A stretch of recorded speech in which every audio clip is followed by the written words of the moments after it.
I missed that. This young man vegan. Yes. Oh, yeah. Wow. Ironic they were taking down pictures of fish. Boy, very inspiring. Thank you, darling.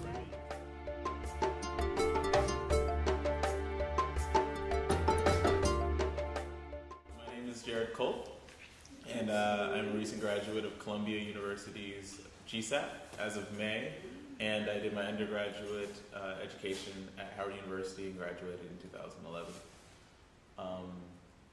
Since graduation, I did a small internship at HWKN, and after that, now I'm pursuing a design collective with this man right here.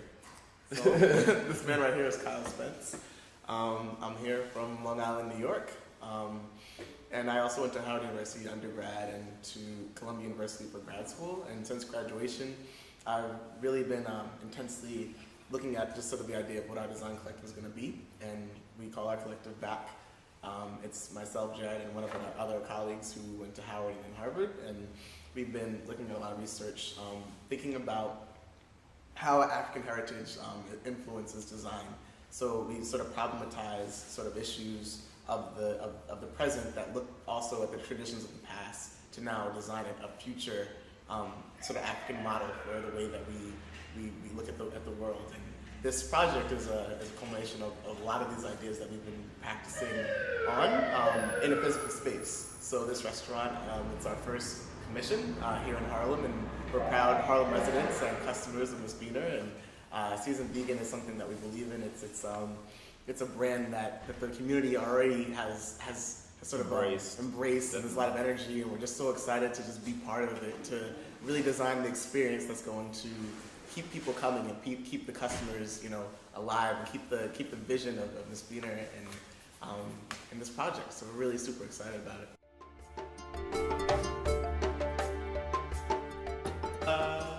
I mean, for me personally, I've always been interested in creative type things.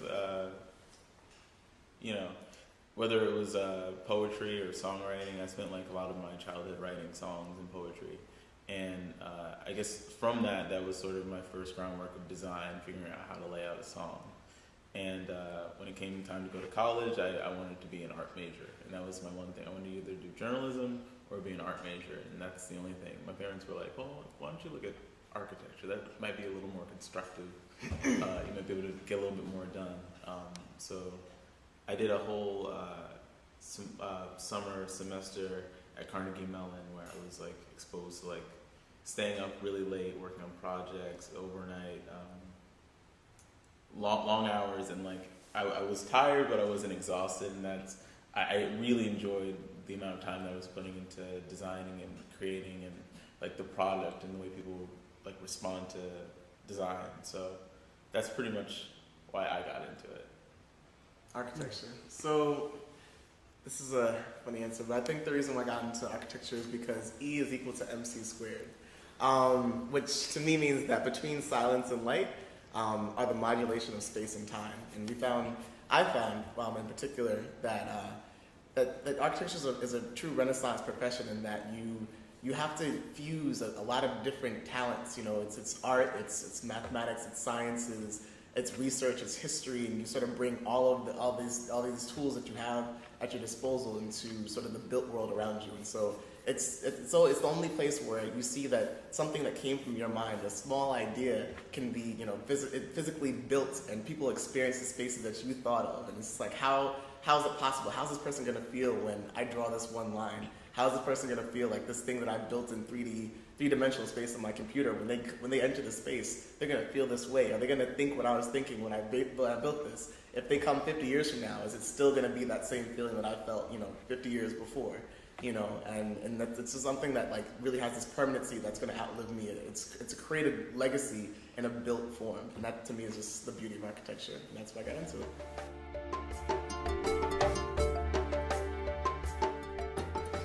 But we talked to Ms. Beaner, and we know Seasoned Vegan, we know the food, we know the product, and something that has always been a big part of us is that, and part of this project in particular, is that we know that the food itself is an experience, and the way Ms. Beaner has approached cooking is that vegan food is a part of it's something that some people may be unfamiliar to, and not all of our customers are in fact vegan. Now, I myself am vegan. I've been vegan for 3 years.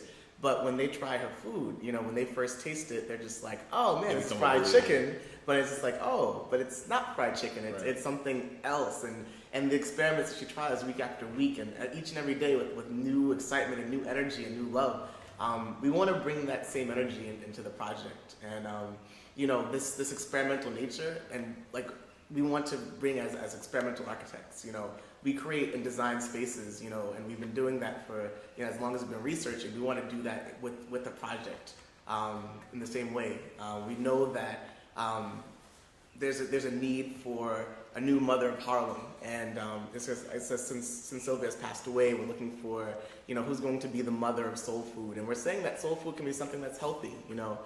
Some of the big fixtures of Harlem, Bill Clinton and Al Sharpton have been converting to veganism, looking for healthier options, and with Season Vegan opening up, this is now going to be the center, the location where people are going to say, okay, this is the future of soul food. It's something healthy, something that gives me energy, and it's a journey, and it's what Ms. Bino always says. It's like we want to create a place that's spiritual, but not necessarily religious. So everyone can bring their own place and their own self into a location and a design and experience that really brings all these tools and food groups together. And that's what we want with this project. We're excited. Yeah.